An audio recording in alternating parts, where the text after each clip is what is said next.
cell register, Yeah. Advocate Nisi inquired as to whether the accused was one of the 3 prisoners who are being referred to in Exhibit NN. Yeah. I think we have obtained the register, and I've informed Advocate Nisi that both of us will go through the register just to satisfy ourselves about that issue that was debated yesterday. And once we've reached consensus, my lord, we'll then place that on record. We just wanted to inform the court about that. Yeah, because Mr. Minister was asking me Yes. whether those 3 or 2 people incorporate The this. accused, yes, yes. Now, how can a judge know that Yes, when the evidence is being led? yes. All right. But now, my lord, we have Yeah, no, I hear you obtained now. the register, and we'll scrutinize it. And When you say, is it here, the register? yes, here it So is. why don't you place it on record? Now, Well, yeah. if it is here and you want to put that point which is addressed by Mr. Mnis, Yeah, okay, you've heard me. The thing is, he hasn't seen it. Oh, I see. Okay, Yes. fine. We've just received it, my lord, about All right. 5 okay, minutes ago. okay. All right, no problem. Yeah.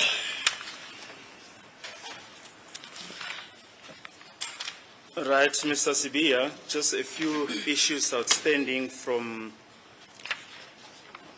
yesterday's cross-examination before we proceed with the issue of Mr. Magwaza that we were busy with before adjourning. The first issue is the vehicle wherein you were conveyed after being booked out on the 30th of May 2020. You'll recall that you testified yesterday that you were conveyed in the Nissan Qashqai. Is that correct? Uyakhumbula ke ngaphambi kokuthi ke si-ajene ke izolo siye saphatha ke indaba kaMnumzane Magwaza, kodwa ke ngaphambi kokuthi sifikele sibuyele kuyo uthi manje umshushusi uthanda ukubuyisela kule ndaba ukuthi ke uyakhumbula ke izolo wena uthe imoto noma ihlobo lemoto owahanjiswa ngalo ngomhla ka-30 kuMeyi ngonyaka 2020 kwakuyi-Nissan Qashqai. Yeah, we Nissan Qashqai. Yes, it was a Nissan Qashqai. And okunye ebengithe izolo ngicela ukuthi into sekatole ngiveze ithuba lokuthi ngiyokhumbula kahle. So ngikukhumbulile ukuthi kwenzakalani masifika kulela lokusho la ngamkhulu. And furthermore, I have made a request that this court grants me an opportunity to go and recall or make a recollection of what had happened on the day in question. And I have now have a recollection of what it really transpired. Yes, we will get to that just in a short while. Sizobuyela ke kulolo daba ngasidala. Now, regarding the vehicle in which you were conveyed on the 31st of May 2020, firstly, Sergeant Mohola testified as follows on the 20th of November 2023 at page 37.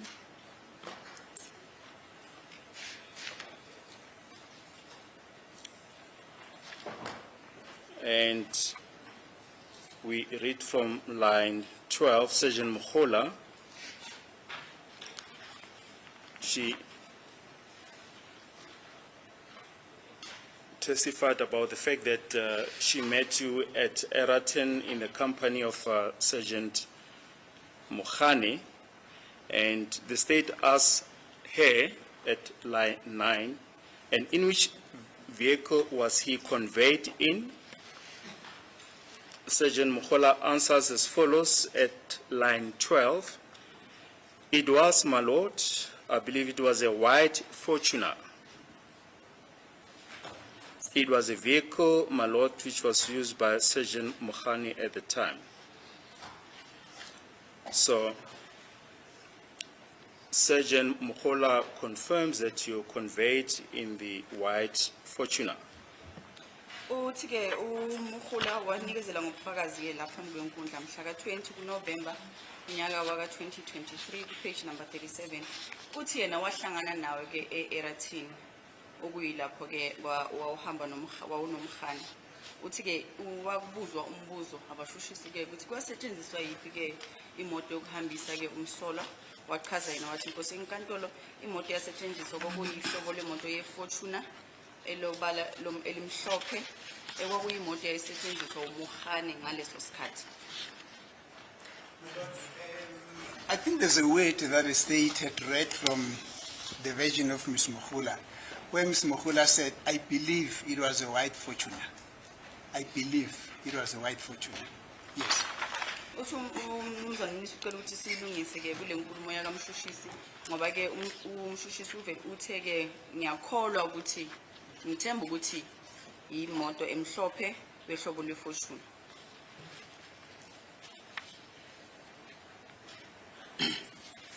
Do you still insist that you were transported in the Nissan Qashqai?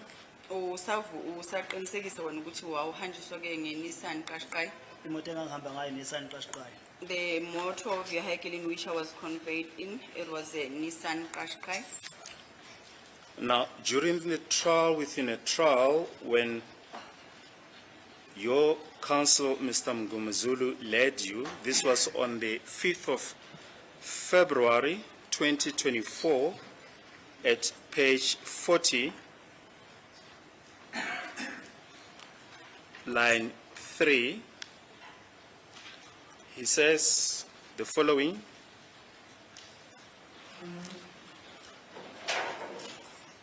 So it's line 5. He asks you, so what happened on 31 May, the following day? Then you respond as follows. Line 16, accused 1, I then got up or woke up and then they handcuffed me at the back.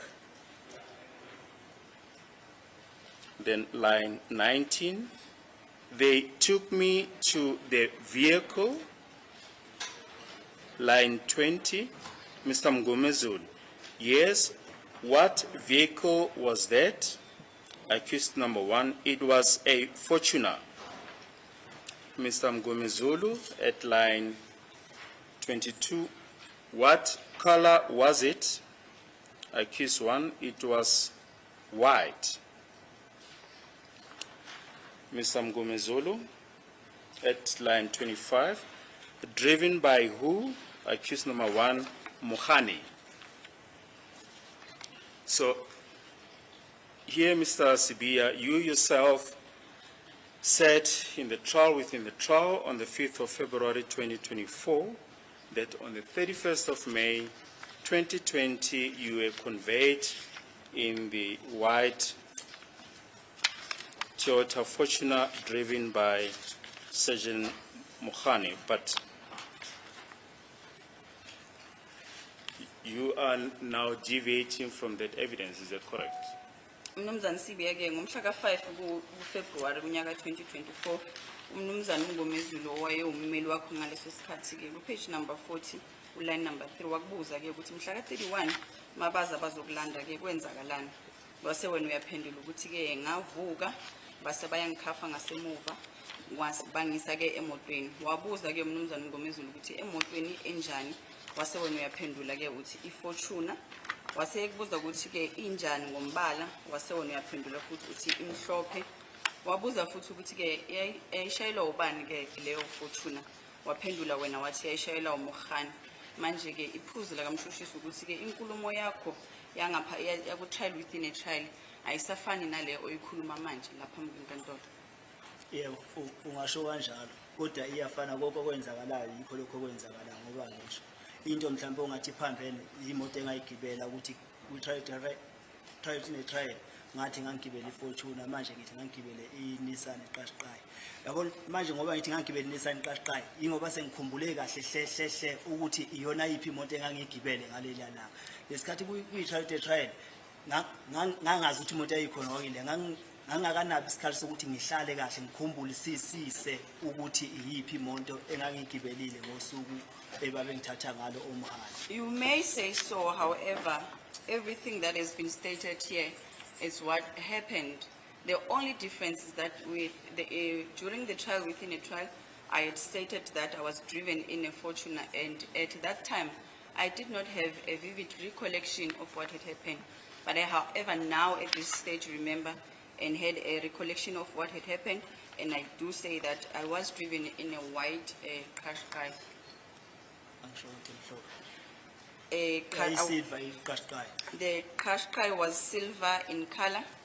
Namanje noma ungasuka mhlawumbe uthola ukuthi la isasamba khona mangalandela iAVL yeFortune la isasamba khona mangathiwa uthola indawo enamakhamera ingangiveza ngikule qashqayi le ngisho ukuthi ngangiphakathi kwiqashqayi ngoba sengikhumbule kahle hle manje.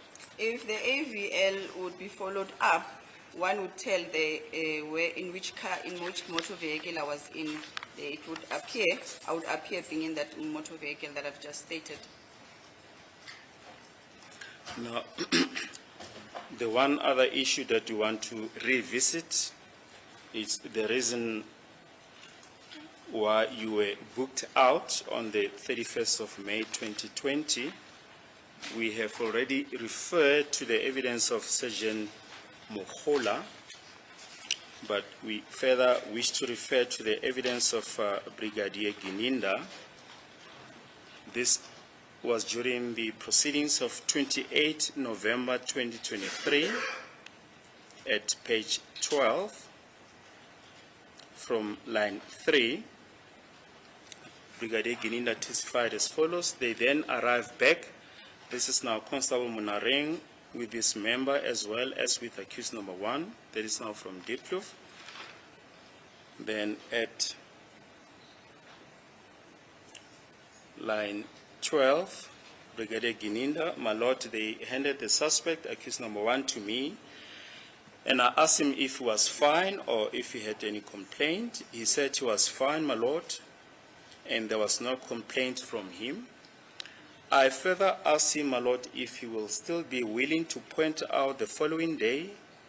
I was very specific, a witch doctor that came up in our discussion, and the answer was yes, he's still willing to do that freely and voluntarily. I then, my lord, indicated to him that Sergeant Mohola with some of the members will come to him the following day to follow up on that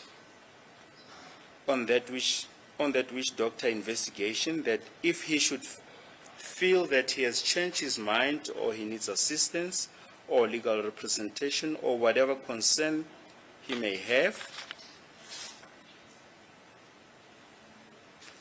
and then did not need attorney as well.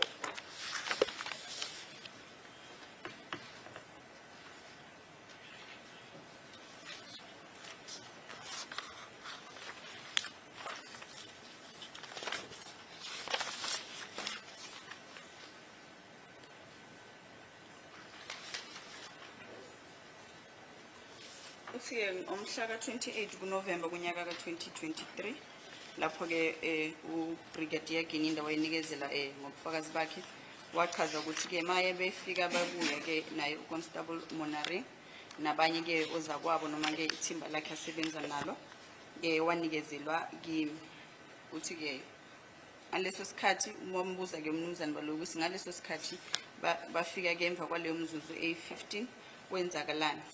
Uthi ke uGininda ke bamnikezela kimi ngase ke ngiyamchazela ke ukuthi usafuna yini ukuthi ke usazimisele yini ukuthi ngelanga elilandelayo ngize kuyena ngaze ngachaza futhi ngaqonda ngqo endabeni ukuthi ke ngifuna ukuthi usazimisele yini ukuyokhomba lapho inyanga ihlala khona. Wase ethi yena yebo. Ngase ngiyamchazela futhi ke ukuthi ukwenza lokho yini ngokuzimisela noma ngokuthanda kwakho ungekho ngaphansi kwengcindezi. Waphendula ngokuthi yebo ke. Ngase ngiyamazisa ke ukuthi ngelanga osuku olandelayo uzoza ke Dr. Warrant Sergeant Mohola ezomlanda ke ukuthi bakwazi ke ukuthi kuyokhomba lapho. Ngichazela futhi ke makuwukuthi ushintshe ingqondo noma ushintshe ke umqondo angakwazi ukuthi ke afake isicelo sokuthi ummeli wakhe abe khona wathi ke yena akamdingi ke ummeli. yonke le nkulumo ekhulunywa uGeninda ingamanga ayikho. Everything that Geninda has said, it's a lie. There's nothing like that. Ngoba ngisho ukuthi manje banoGeninda siwe noGeninda eFosforas saya eDekloof sasuye eDekloof bangisa eVerali. I did indicate that upon leaving Phosphorus with Geninda, we went to Diepkloof, and from Diepkloof we went to Valeria. Namanye amaphoyisa onke ayekhona la ngisuke nawe eFosforas ngaya nawe eDekloof onke. And all together with all the police officers that were present, we left Diepkloof all together to Valeria. Mangisuke eDekloof bangise eVerali ayikho yonke lento ekhulunywa uGeninda lapho. When I was taken from Diepkloof, I was taken to Valeria. All that this Geninda is saying, it's a lie. And mina ngazani nanyanga le abakhuluma ngayo. And I do not know any nyanga that is being spoken about here. Okay. Now, the final aspect that is outstanding from yesterday's cross-examination, you mentioned without being asked about this fact that Brigadier Geninda and Lieutenant Colonel Mboto are friends, and you also attributed improper motive. Do you remember that? Ngiyakhumbula ke izolo ngaphambi kokuthi ke ngikubuze nokukubuza wena uvela waveza ke udaba lokuthi ke uMbotho noGeninda bayabangani. Yeah. Yes. In this regard, we wish to refer you to page 10 of the proceedings of 28 November 2023, line 14. Brigadier Geninda, Colonel Mboto, my lord, requested me to bring the accused at Diepkloof or make arrangements for the accused to be brought at Diepkloof, that is accused 1, at Diepkloof, South African Police Service. And this is the passage that we want to refer to refer you to. Furthermore, my lord, Colonel Mboto was not privy to this investigation, as he was never part of it, nor did I ever brief or work with him previously.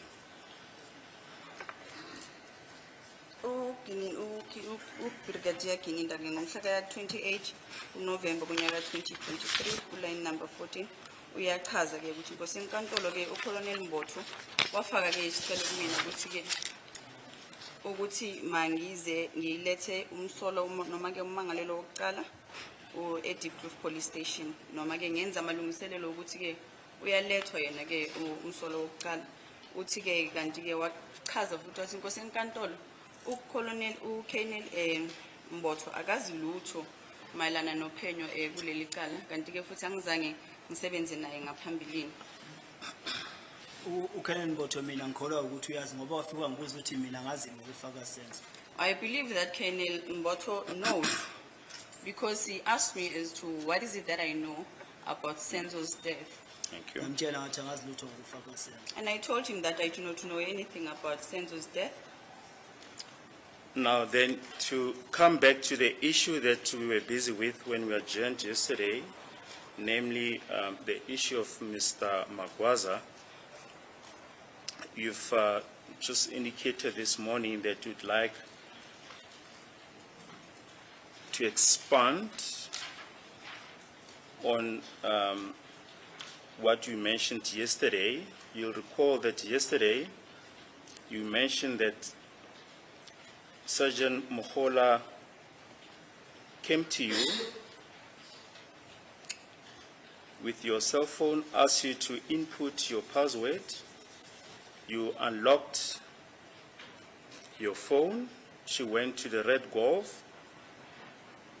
She came back after using your phone and said that she got what she wanted. You said you'll think about how long she took to come back to you there in the car, after using your phone, you can proceed. Izolo sigcine lapho ke uthi wena ke uMukhola uye wathatha wafika kuwe wacela ke iPin yefoni yakho wase uyamnikeza makaqeda wahamba waya kule Red Golf lebe bahamba ngayo uthi ke na uye wabuya uthi ke azosho ukuthi ngiyitholile lento engiyifunayo kodwa ke wathi usadinga ke isikhathi ukucabanga ukuthi ke uze emva kwesikhathi esingakanani ungaqhubeka ukusukela lapho. Ngizoyiqala nje phansi indaba yami ukudibana noMkhulu ngalelela. I'm gonna start it all over again or fresh on how I met with Mukhola on the day in question. UMkhulu sidibana naye eFosorus We met with Mukhola at Vosloorus kuleya ndawo kaMasipala at that municipal area, engayibonisa icourt. the one that I pointed out to the court.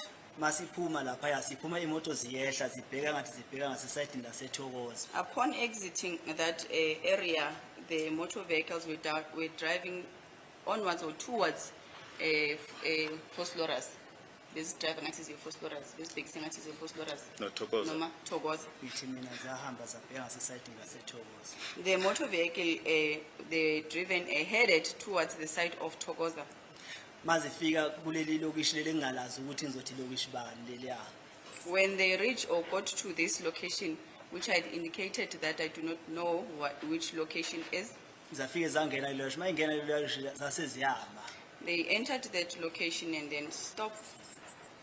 Wase eyeza uMkhulu kimi ezothi ufuna ngibakhombise inyanga esayisebenzisa amaqedwe ukubulala isenzo. And then Mukhola then approached me and said to me he wants me to show him or point out to her Ngamtshela this, ngathi the traditional healer that we had consulted after killing Senzo.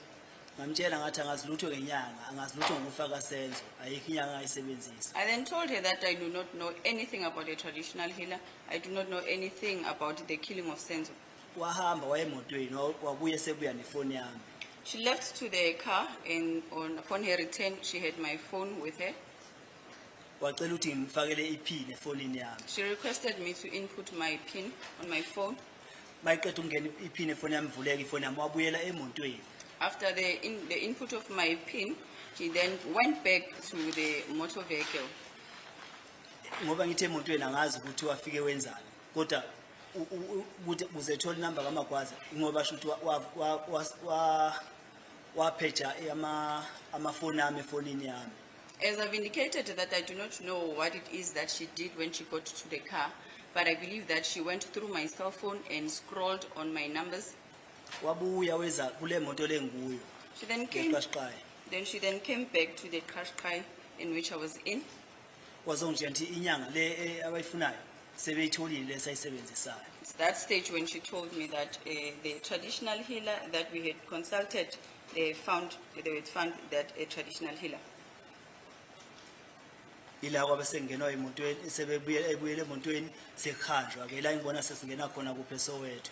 It's at that stage that she returned to the car and then we left and then noticed that we are now entering Soweto. Yes. Yeah. But this is not what you said. Yesterday you said you're going to think about how long she took after she had gone to the Red Golf to come back to you. Izolo wena bowuthe usazoyicabanga ke ukuthi isikhathi asithathile ukuthi abuye mayeqeda ukuthatha ucingo lwakho ubuye emva kwesikhathi esingakanani uthe wena usadinga isikhathi ukucabanga lokho. Ebengifuna ukucabanga ukuthi wangitshela sesikuphi ukuthi useyitholile inyanga la ayishona. Wangitshela sesekhona lapha akaze kube isikhathi eside noma ngangafakile iwash kodwa akaze kube isikhathi eside. Lento afika yenza lapha wenza iphone mayenza iphone call mayeqeda lapho wabuya wenza. It did not take quite a long time. What I wanted to make recollection of, it was the location as to where did it take place. So this whole thing of her taking my phone, going back to the car and coming back to me, it did not take a while. Yes, I was not wearing my watch, but it did not take a while. It did not take a long time rather. And you state now that you believe that she scrolled through your phone, your contacts, and came upon the name of a traditional healer. Is it correct? Uthi wena ke manje uthemba ukuthi wascrolla ke efonini yakho wathola ke lezo inamba zenyanga. Cha angishongo ngani. Yes. Okay. Yes. Yes. I'm sorry, I'll just rephrase. You say that you believe that she scrolled through your phone and came upon the name of Magwaza. Uthi ke uthemba ukuthi ke uye wascroll efonini yakho wahlangana neinamba zakaMagwaza. Yebo. Yes.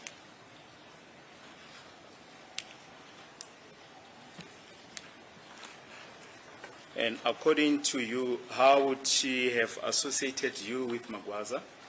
Manje mawucabanga wena ukuthi ke bekakuhlanganisa kanjani noMagwaza?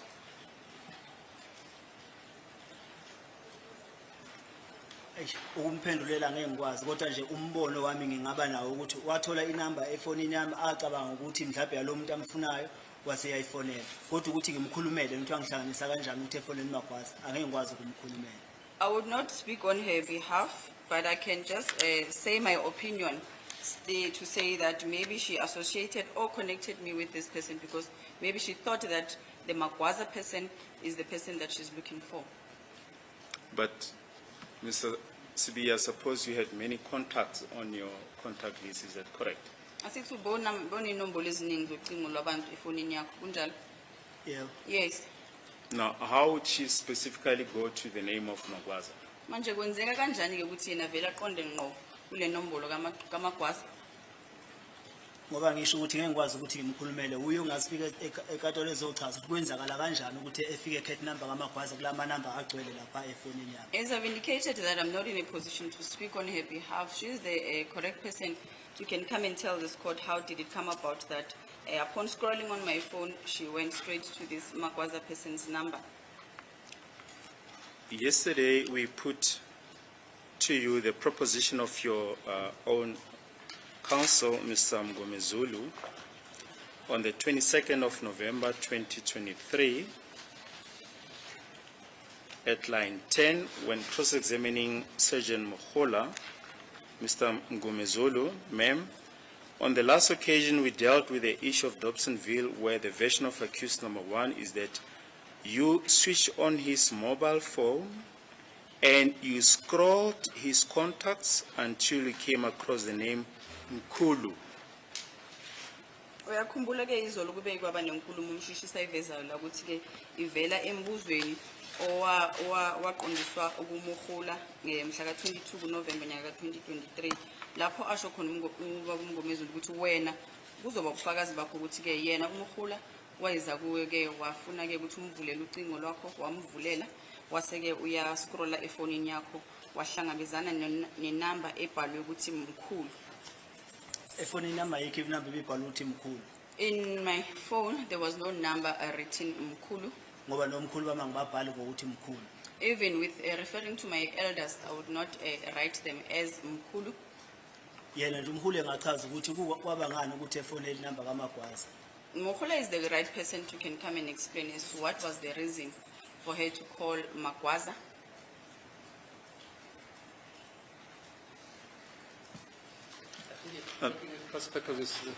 Mr. Balu is talking about Mkulu.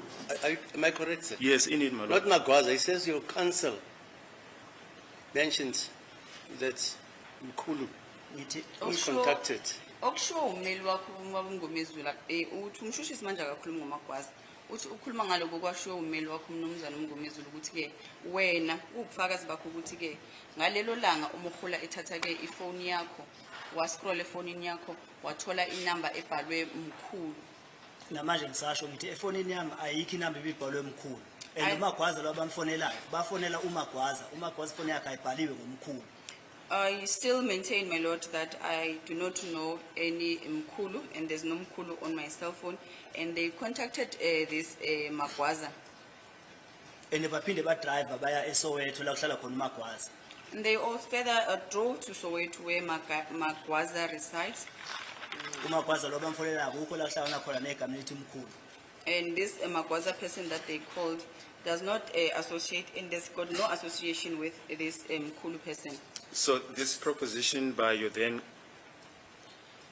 counsel, Mr. Mgomezulu, is wrong.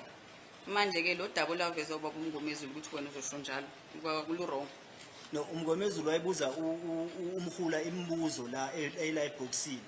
So ukuthi wayesebenzisa siphi strategy sakhe sokuthi mayebuza umhula imibuzo eyibhokisini angeke ngikwazi ukukhuluma lonto leyo kodwa engikushoyo efonini yami akikho inamba ebhalwe mkhulu and umuntu abamfonelayo akusiyo umkhulu Magwaza. What happened was Mngomezulu was the one asking questions or posing questions to Mohola in this courtroom, and in whatever strategy that he used, I do not know what strategy he used to ask Mohola questions, but I still maintain that I do not have a Mkulu number in my cell phone.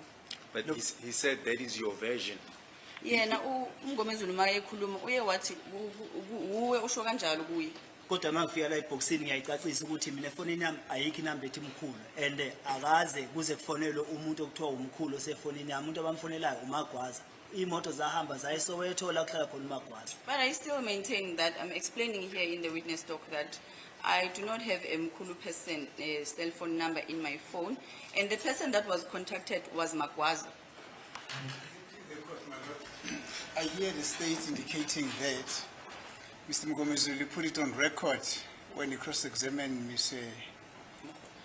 Mokhula that it was this Mr. Sibiya's version that when Mokhula scrolled Sibiya's phone, he found the name Mkulu.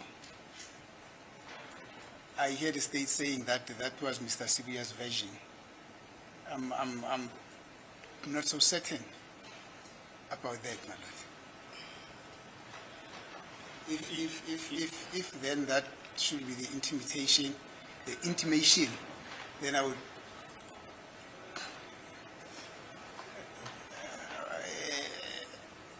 maybe the record must speak for itself as well, my lord. That was this accused person's version.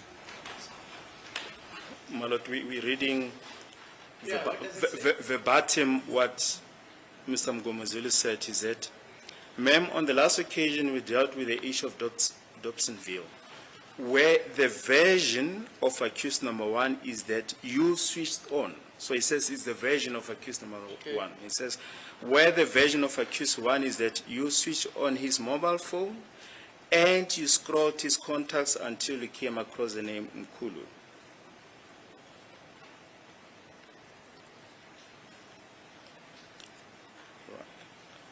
So you say you're distancing yourself from that proposition. Uthi wena uhlangani ke nale nkulumo eyayikhulume ubaba uMngomezulu mhla ka-22 November unyaka 2023 ebuza ke umhula imibuzo. Ngicabanga ukuthi sengikhuluma kaningi lento mhlawumbe kumanje kuze kufike manje. Ngithi efonini yami ayikho inamba engiyibhale ngokuthi mkhulu. And umuntu abamfonelayo akusiye umkhulu bafonela uMagwaza baze ba drive baya kuMagwaza eSoweto. I think I've stated this many times until up to now, and I'm still maintaining that there is no Mkulu's numbers in my cell phone. No, and the person that they called, it's Magwaza, not Mkulu. No, kinena ngangibatshena kanje ukuthi angazi lutho ngokufaka Senzo Meyo. Babe lokhu beqhubeka bengishayela khona ukuthi bafuna bona ngize kube ngazi ukuthi khona engikwazi ngokufaka Senzo Meyo. Lokhu ngibatshena angazi lutho ngokufaka Senzo Meyo. Namanje ngiyasho ukuthi ayikho inamba efoni yami ebhalwe Mkhulu. And umuntu abamfonelayo akusiye umkhulu bafonela uMagwaza. And with regards to Gininda and them, they continued to assault me, wanting me to admit that there is something that I know about Senzo's death. However, I maintained, and I still maintain until this point, that I do not know anything about Senzo's death, and I do not know any Mkulu person on my cell phone. And even prior to that, on the 21st of November 2023, at page 55,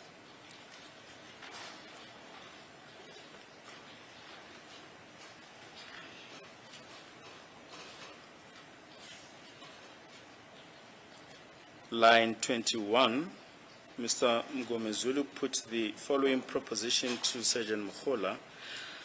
Accused one will deny that because he instructed me to say his phone was switched on and then you made a call to the person who reflected to be Umkulu on his phone. Uyaphinda futhi ke umnumzana uMngomezulu kungalo lona lelo langa lelo langa 22 uNovember kunyaka 23 ebuza ke uConstable Mokhula ukumbuza ke wamtshela ukuthi wena iloko wena umtshele khona uMngomezulu ukuthi yena uConstable Mokhula wavula ke ifoni yakho wafonela ke umuntu ekuthiwa ke umkhulu usho uMngomezulu uthi ke iloko ukushiwa uwe ekubeka kuMokhula. You called that person who gave you the directions to Dobsonville, where you realized that that person was also inyanga of accused one.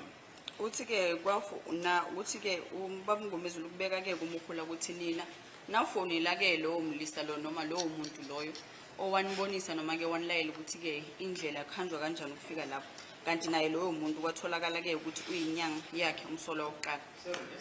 Slowly, because I want to understand.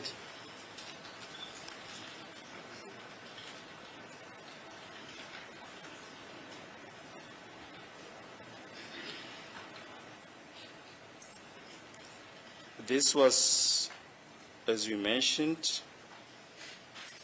during the proceedings of the 21st of November 2023.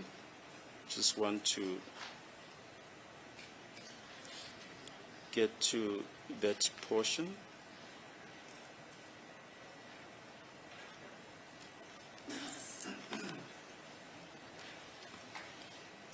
November 2023, page 55, line 21, Mr. Mngomezulu. Accused one will deny that because he instructed me to say that his phone was switched on.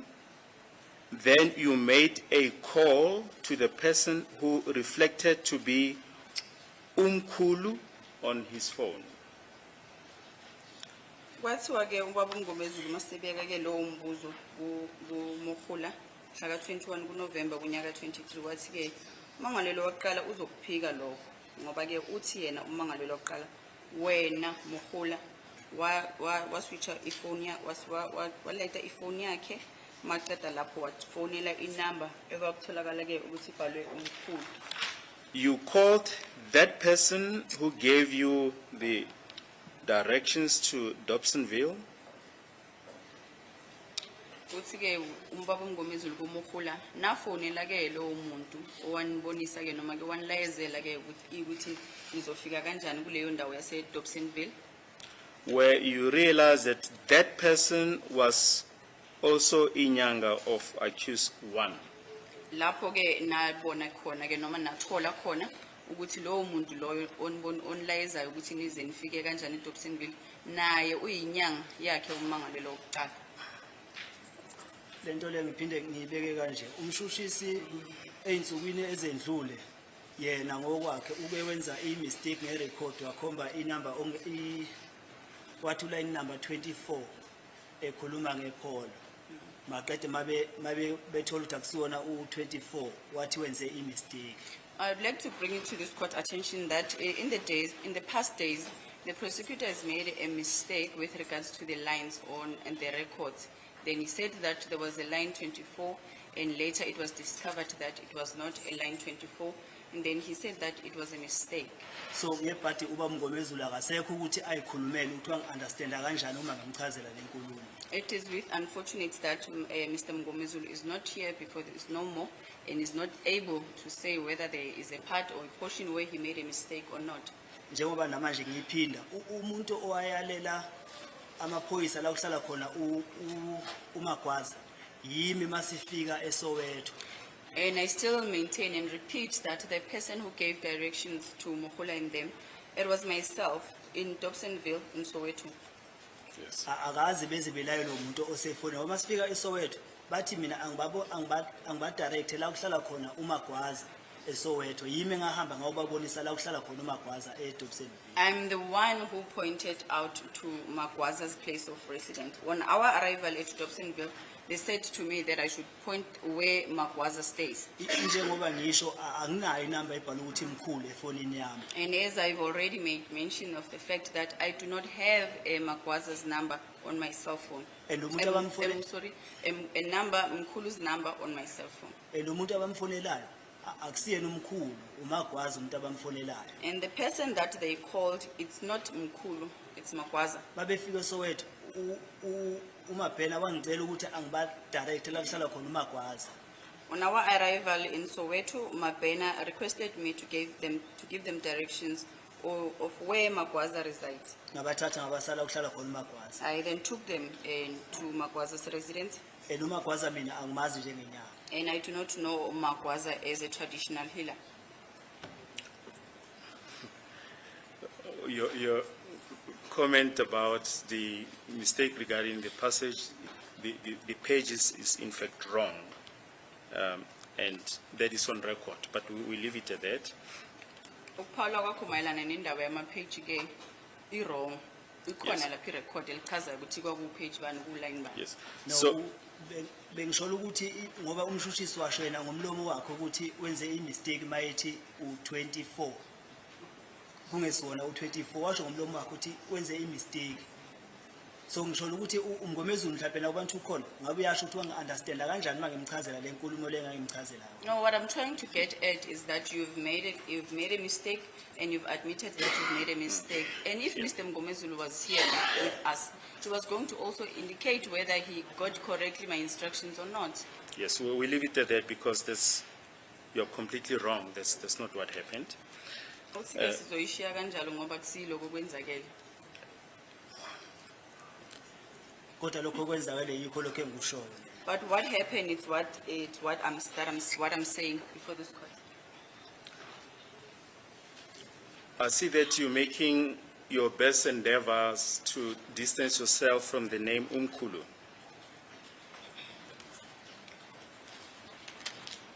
Can you please repeat that, Mr. Ramos? I see that you're making it your best endeavor to distance yourself from the name Umkhulu. Uthi umshushisi uyabona-ke ukuthi wenza ngakho konke okusemandleni-ke ukuthi wena uziqhalanise nalo daba noma-ke negama leli elithi mkhulu. Ngiyaphinda futhi akekho umuntu engimazi ngegama elithi mkhulu. I still repeat that there is no person that I know by the name of Mkhulu. Omkhulu bami abazali obaba mina ngibabiza ngomkhulu. That would be of my grandfathers, but I would refer to them as Mkhulu. Kodwa futhi mangibhala amafoni abo angiwabhala ukuthi mkhulu ngoba bebangaka nje ngiwabhala ngamagama abo. But upon recording their cell phones on my their cell phone numbers on my number, I would not write them as Mkhulu. I would write their names. You have just mentioned that Magwaza is not a traditional healer. Uqeda ukusho ukuthi manje uMagwaza kusiyona inyanga. Ngithi uMagwaza ngimazi njengenyanga. I said that I do not know Magwaza as a traditional healer. We've just quoted a passage, and we'll quote it again during the proceedings of 22 November 2023, page 3, where Mr. Mngomezulu said the following at line 13. Mr. Mngomezulu, it is further my instruction that you immediately contacted that person who later you learned it is Mr. Magwaza, who is the nyanga that accused one is using. Uyaqhubeka ke enkulumeni yakhe uMr Mngomezulu eqondise kuye ke uMogola ethi ke kuloko kushiwo wena ukuthi ke baqhubeka bafonela lowo muntu ke owababonisa ke ukuthi ke uMagwaza Can you please repeat that Magwaza is? It's his inyanga. Ukuthi ke uMagwaza uyinyanga yakho. Ngiphinde ngiyaphinda uMagwaza angimazi njengenyanga. I still repeat that I do not know Magwaza as a traditional healer, And akasiyo inyanga yami. and he is not my traditional healer. So you also distance yourself from this proposition Yeah. by Mr. Mngomezulu. Uyaziqhelanisa futhi nale nkulumo eyenziwa uMnumzane Mngomezulu. Ngikhuluma mina into engiyaziyo nento engiyizelela ebhokisini ukuthi ngizochaza engikwaziyo. I'm only stating what I know, and the reason for me to come here in this witness box to come and explain what I know.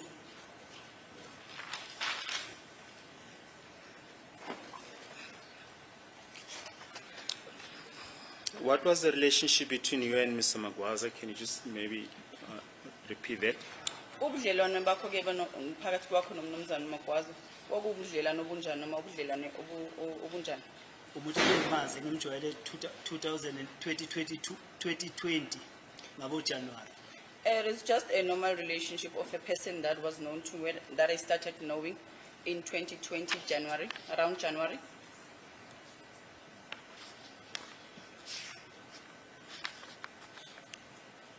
So you deny that he was your inyanga? Uyaphika wena ke ukuthi wayeyinyanga yakho. wayengesiyinyanga yami He was not my traditional healer.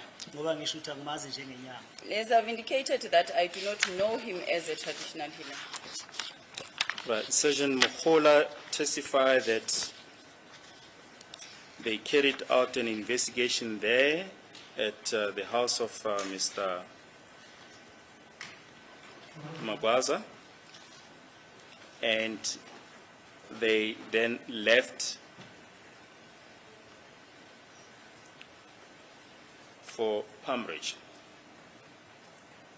Uthi ke uConstable Mokola bayenza ke uphenyo lwabo lapho kwaMagwaza bese maqeda lapho kwahanjwa noma ke bahamba baya ke endaweni yase Palmridge. She says you were taken back to the motor vehicle after this investigation, and they then left for Palmridge. Uthi ke bathatha bakubisela ke emotweni maqede lapho labangiswa ke endaweni yase Palmridge. bafike bamshaya uMagwaza. When they arrived there, they assaulted Magwaza.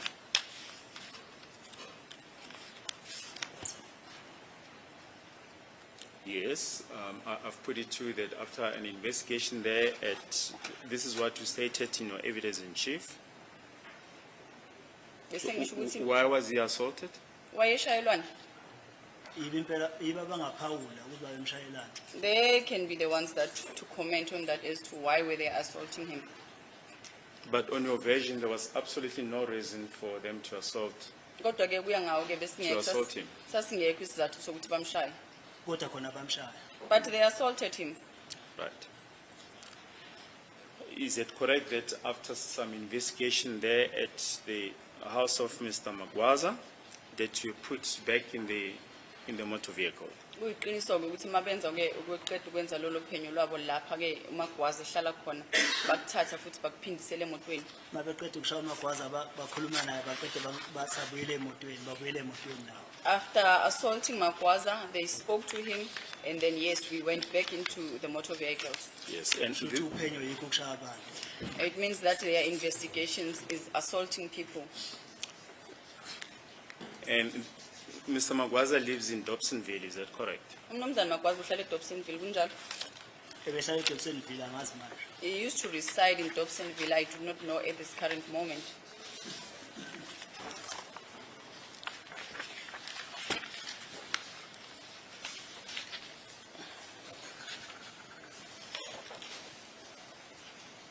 The AVL report, the auto vehicle location indicate that on the 31st of May 2020 at about 15:20 and 55 seconds, you are nearing Jonas Moabi Street, Dobsonville, Soweto. Is that more or less the time that you arrived at Mr. Magwaza's house?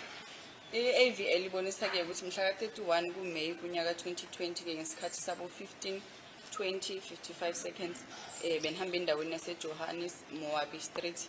Ngabe izona inkathi lezi enani ngazo eDobsonville?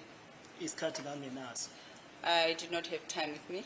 So this is the AVL of the Toyota Fortuner with registration number FV47 LRGP, and this was on the 31st of May 2020. Lena ke i-AVL ye Fortuna ehamba number registration yakhona ithi LV47 LRGP. Which serves as exhibit MM3A before this court. Iwubufakazi nama MM. Yeah. Yes. And it indicates that at 15:22:08 the ignition was switched off at Jonas Moabi Street, Dobsonville, Soweto. Ibonisa futhi ke ukuthi imoto yacishwa ke ngesikhathi saka 15:22 eDobsonville noma ke emgwaqweni uJohannes Moabi Street. Yeah. Yes.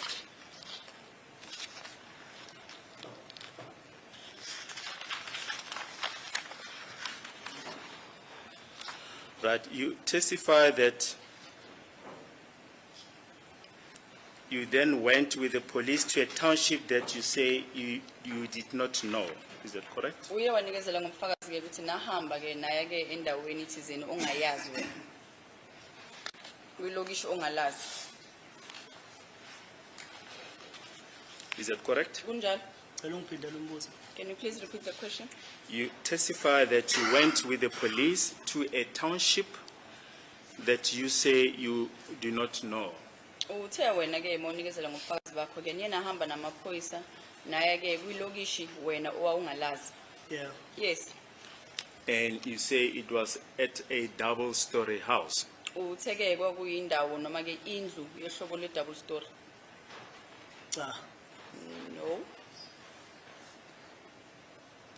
No, but in your evidence in chief, you said it was a double-story house and you parked underneath the shelters. Was it not your evidence? Bengasibona ubufakazi bakho ke ecaleni ukuthi ke kwakuyindlu yohlobo le double story napaka lapho ngaphansi kwe shelter. Mhlawumbe umshushu singamele ngiphindele uma kuyikuthi uthi akabhalanga ngendlela engangisho ngayo la bhale khona phansi. I can repeat to you if maybe you did not take your notes in the way that I had explained.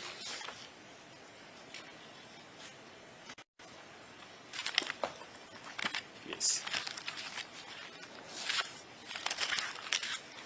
Is it about the double-story house?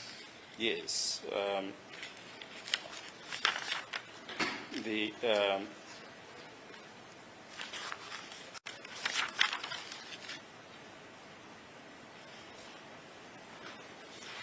Note that we have is that you say the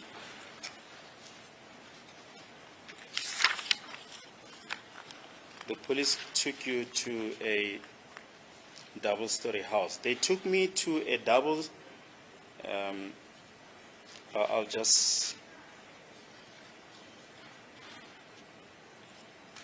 start just before that.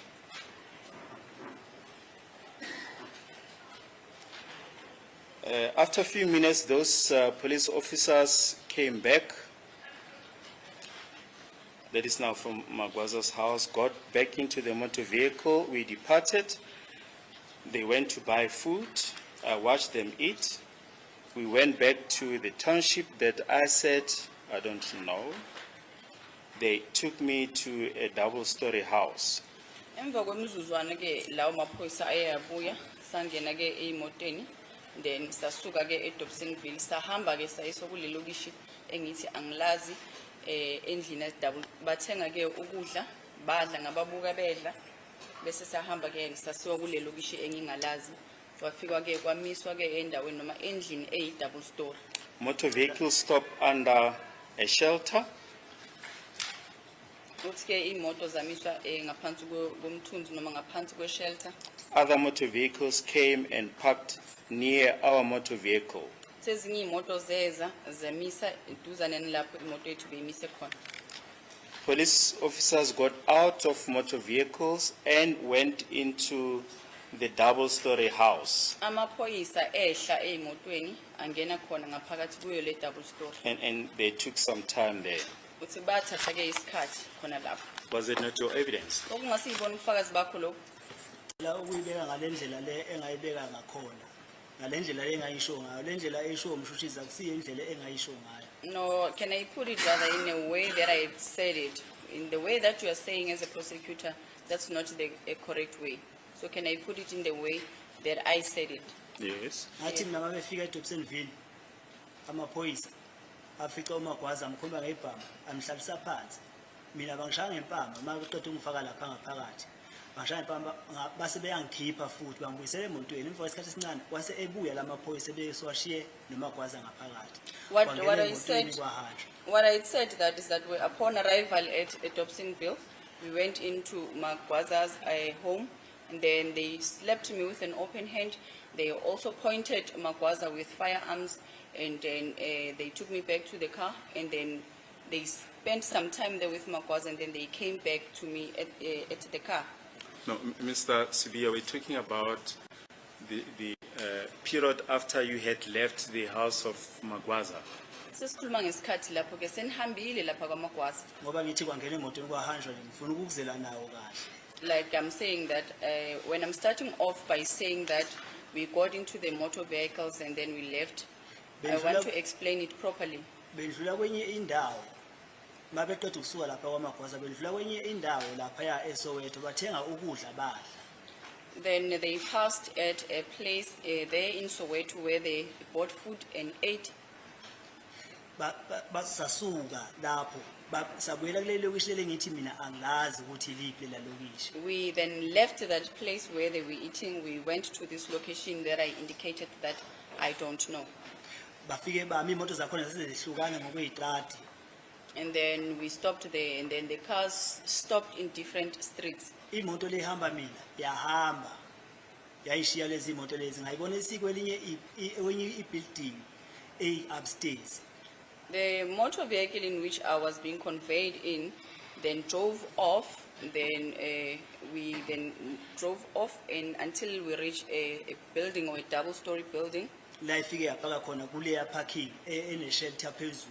That's where it parked, where the parking, there was a shelter. Emva kwesikhathi kwafika lamaphoyisa amanye siwashiyile lapha ya. And then later, the other police that we had left there came. Aqede mayehla ahamba ngena ngaphakathi lapha kuleya building. And upon their arrival, they then entered the said Le building, upstairs. the one that is has stories. But this is what we've just put to you now, Mr. Sibia. What's wrong with what the proposition that we've put to you? Ingalendlela ke engiyibeke kuwena babusibiye ukuthi ke wahanjwa lapho wafika ke kule ndawo ye-double story wapakwa ngaphansi kwe-shelter manje ihlukaphi ke nale wena oyishoyo manje oyichazayo.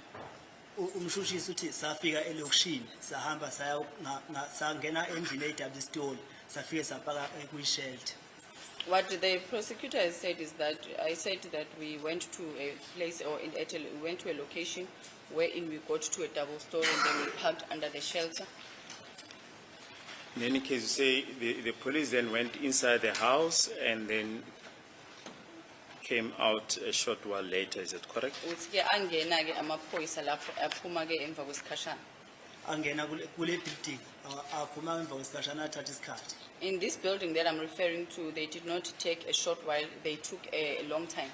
Is it a residential house, Indlu this ehlala double-story building? le double story okhuluma ngayo yindlu mhlambe kuhlala abantu khona. Ngithe ibuilding I- akusi umuzi. It's not a house. I said it was a building. Yes.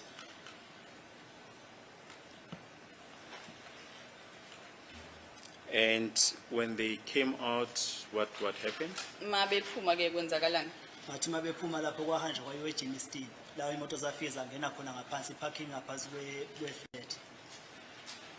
And then from there, the motor vehicles then drove to Jimiston, wherein they parked at a set of flats, and the parking it's underneath the flats.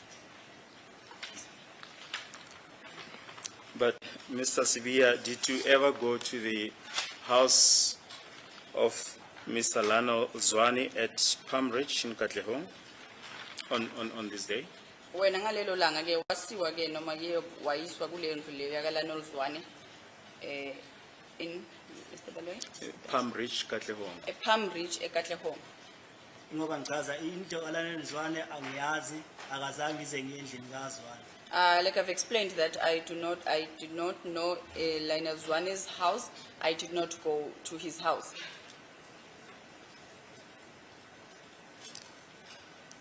Mr. Sibia, are you saying that on the 31st of May, 2020, in the evening, you were never at the house of Mr. Lano Zwane, the traditional healer who testified? Mnumzane Sibiya wena ufuna ukuthi ke nge-31 zaka May kunyaka ka-2020 ke ebusuku kwakhona awuzange wena ke uye endlini yakaLionel Zwane lo wafika la wanikezela ngobufakazi. Ngithi indlu kaLionel Zwane angiyazi I'm saying that I do not know Lionel Zwane's house angaze ngize ngiye kuyo. and I've never went to it. Right. Now, as we've mentioned, there are AVL records that indicate that at 31 or on the 31st of May 2020 at 17:46, 10 minutes, the Toyota Fortuner, with registration number FV47 LRGP, was driving near Palm Ridge Road, Palm Ridge, Katlehong.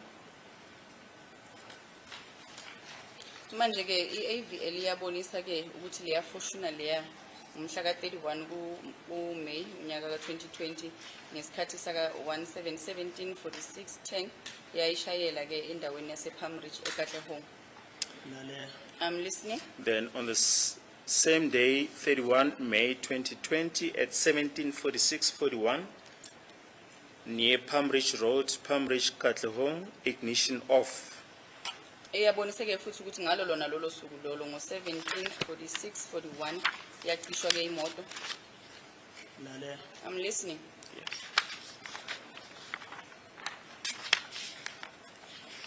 We have already referred to the evidence of Sergeant Mohola.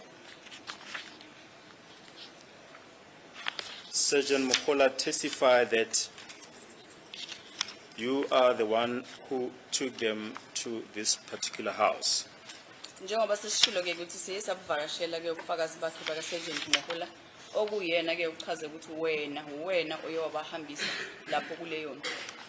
Ngoba ngisho ukuthi into kaZwane angiyazi, uZwane angimazi. Uma bengathi bona yimi ngabathatha ngabasa lapha ya. Kwakungani bethathe ifoni yami uma bethi mina ngaya lapha ngokuthanda kwami. Kwakungani bethathe ifoni yami befonele umuntu osesowetho besuke lo ngishilo beyo eSoweto bephinde bebuye eSoweto mabefike bekhuluma noZwane no Magwaza bethothi akusiye lo muntu abamfuna bese beyabuya. Uma bethi mina ngangenza lento le ngokuthanda kwami noma ngangenza into engiyaziyo bengazenzeli bona into yabo abazenzela yona. Mina ngazi lutho ngoZwane. I do not know this is one person, and if they are saying that I did that voluntarily, why is it that they made a call to this person and then I had to take them to Magwaza's place? Then I do not know anything about this person. If that's the case, if they are saying that I did this whole thing voluntarily. Ngoba ukuba mina ngangazi ngikhuluma ngoZwane ngazi ngoZwane ngangizobasusa la engisuka khona ngiyobabonisa straight nangoZwane kodwa manje ngithi angazi lutho ngoZwane ingakho bethatha ifoni yami befuna ama number asefonini yami befonela umuntu abamfonelayo besuka la basuka khona beSoweto la kuhlala khona uMagwaza beze bephinde bebuya futhi bephinde beye kulelelo kushile la abaya kulo ngithi mina angilazi ukuthi ngizothi I told them, like I've mentioned that I do not know anything about Zwane. And if maybe I knew that this Zwane person, I would have pointed it to them straight, to this Zwane person. But I told them that I do not know this person they are looking for. They took my phone, went through my phone, scrolled through my phone, and then we proceeded to Magwaza's place. So how could it be that I then had to go and point out to a place that I do not know, to a person's house that I do not know, which is this Zwane? I do not know anything about this Zwane person. And I did make mention of the fact that I've started seeing this Zwane person when he was in the witness stand while I was in the dock. Naye futhi uZwane akangazi wayekhandiwe nje ukuthi ekhulume ngosibeka akangazi uZwane ngoba wahlule ukuthi engikhombe ngilapha ya angimazi akangazi naye. This Zwane person does not even know me. It was just something that was planned because he couldn't even point me out while I was seated there, over there. Now, during the proceedings of 20 November 2023, page 38,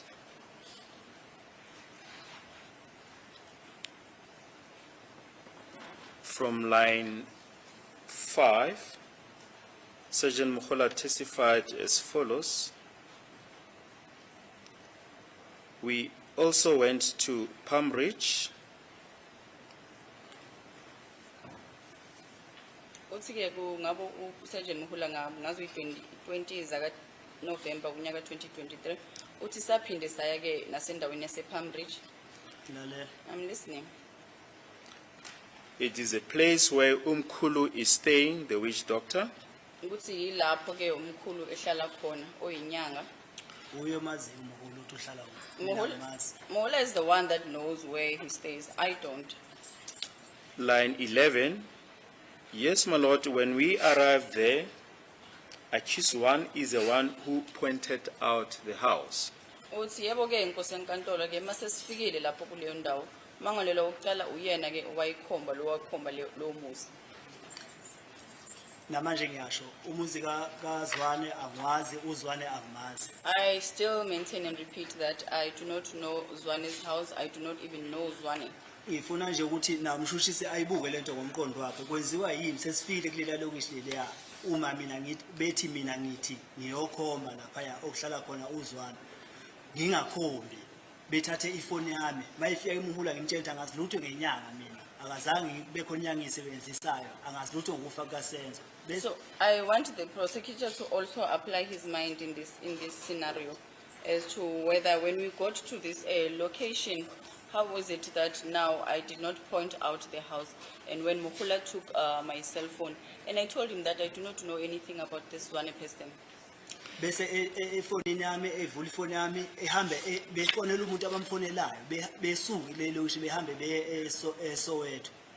They took my cell phone and called this person that they wanted to call and move away from the location where they were at and go to Soweto. On the 21st of November 2023, page 56, at line 14, Sergeant Mohole testified as follows. My lord, I would like to state that accused one, he is the one who was leading us to where Mr. Lionel Robert Zwane, who is known as Umkhulu, was residing. Accused one is the one who took us to his address, and also he is the one who confirmed after I asked him if this is the Umkhulu that he was referring to, he did confirm, my lord.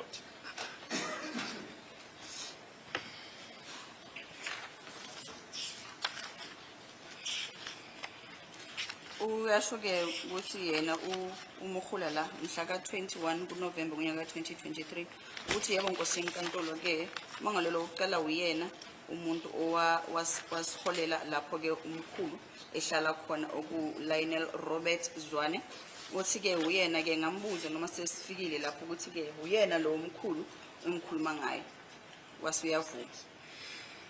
Namanje ngiyasho la kuhlala khona umkhulu ayikho into engiyaziyo. No, I still Lawa kuhlala maintain. khona uZwane lo mkhulu akamsholo. Ayikho into engiyaziyo ngozwane.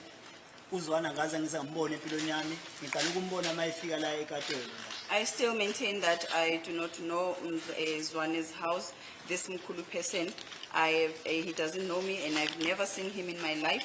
I started seeing him here in court when he was in the witness stand. Angazi nala hlala khona. I don't even know where he resides. Kodwa umbuze ngobuza uma mina ngithi ngiyobabonisa kungani befonela umuntu oseSoweto besuke laba suka khona beSoweto. If I'm the one that said I was going to point, if I was the one that to point out to them, why is it that they made a call to another person and leave that location and head to Soweto?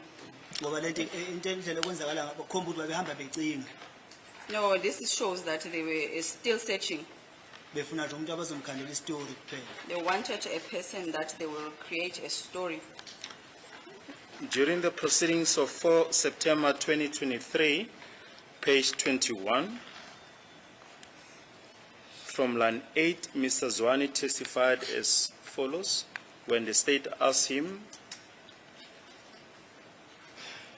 from about line 6, and where are you based? Where do you work from? Mr. Zwane, I am at Palm Ridge, extension 4.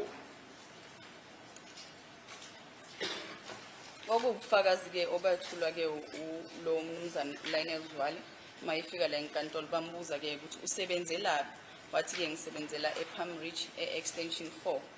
And we asked him, do you know any of the accused before this court? He said, Mr. Zwane, the one that I know is Sibia. Wabuzwa ke umbuzo ukuthi ke kulaba mangalelwa laba abavela lapha phambi kwenkantolo kukhona yini obaziyo. Wathi ke umuntu engimaziyo ke uSibia.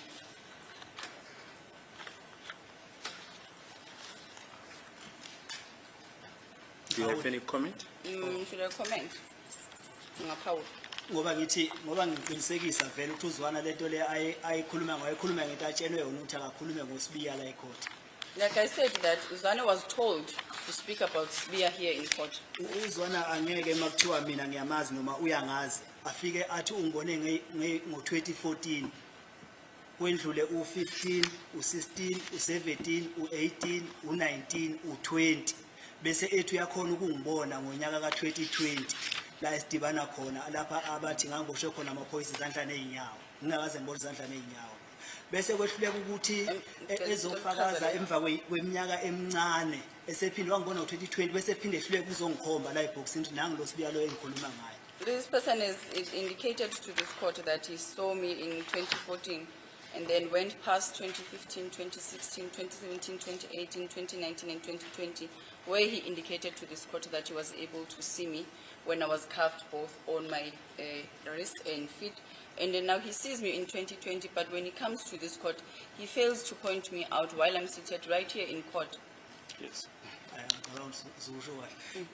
Ukuthi angisakhumba ukuthi ufika ngamuphi unyaka la ecourt ngithi mina ngeke uZwane efike ngo2015 2016 2017 2018 2019 emva kweminyaka o6 athi wakhona ukungibona ukuthi yimi lo mfana kaSibiya bese kuthi emva kweminyaka mhlambe emibili noma emithathu 2021 2022 2023 makuthi ufike ngo2023 bese engakhona ukuthi angibone ukuthi nangi lo muntu lo engambona ngo2020 endaweni eso noma engambona ngo2014 endaweni eso uZwana wayetsheniwe ukuthi lapha khona umuntu onguSibiya lapha ya ufika ukhulume ngoSibiya mina uZwana angimazi na uZwana kangazi ukhomba ukuthi uZwana kangazi wakhuleka ukuthi angikhombe la ukuthi nangi lo muntu lo engikhuluma ngayo. What I meant, which the interpreter made an error in explaining this, is that Zwane said that he had seen me in 2014, then past 2016, 17, 18, 19, and 20, and then he says that he was able to point me out.